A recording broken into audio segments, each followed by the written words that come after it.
एक और यह गौरवशाली इतिहास और दूसरी तरफ हमारे सामने वो दृश्य देखने को मिलते हैं जब हम लोग ये सुनते हैं कि काबुल में अब नाम मात्र के ही 2-4-10 परिवार सिखों के बच गए। जब हम बांग्लादेश की घटना का उल्लेख सुनते हैं, जब हम लोग पाकिस्तान के अंदर होने वाले अत्याचारों के बारे में सुनते हैं, तब हमें सिख गुरुओं के उस त्याग और उस बलिदान का स्मरण बरबस हो जाता है। और इसीलिए आज के अवसर पर मैं आप सबसे भी यही अपील करने के लिए आया हूं। मैं आप सबसे यही अपील करूंगा और मेरा विनम्र अनुरोध होगा,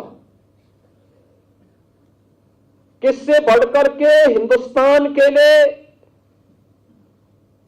हिंदू हो या सिख है, इन सब के लिए दूसरी प्रेरणा गुरु नानक देव जी से लेकर के गुरु गोविंद सिंह जी महाराज तक जो आदर्श इन सिख गुरुओं ने हम सब के लिए रखा है,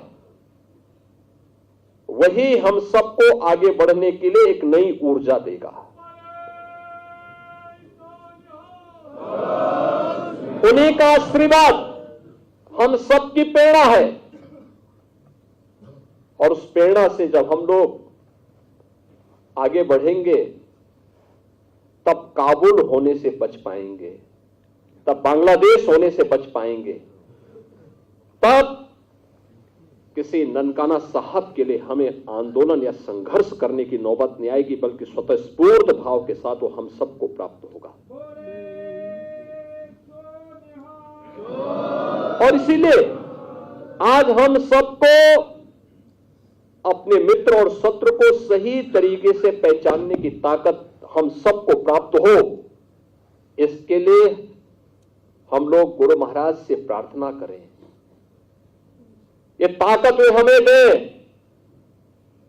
कौन वे लोग हैं जो देश की जुझारू कौम को, देश की इस समृद्ध कौम को, जिसने अपने स्वयं के सामर्थ्य से, अपने पुरुषार्थ से, अपने परिश्रम से एक मिसाल प्रस्तुत की है देश के सामने, दुनिया के सामने। कौन वे दुश्मन हैं जो आज उनके इस परिश्रम और पुरुषार्थ को कुंद करने की साजिश कर रहे हैं? कौन है? उन दुश्मनों को पहचानने की आवश्यकता है।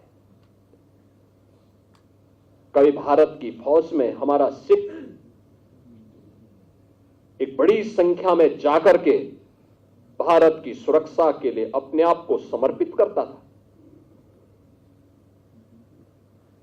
कौन वे लोग हैं जो एक बड़ी पीढ़ी को, युवा पीढ़ी को ड्रग की चपेट में लाने का कुत्सित प्रयास कर रहे हैं? हमें देश के उन दुश्मनों को समझना होगा, उन दुश्मनों से सावधान रहना होगा। कौन आपस में हिंदू और सिखों को लड़ाने का कुत्सित प्रयास कर रहे हैं? ये तो एक दूसरे के पूरक है।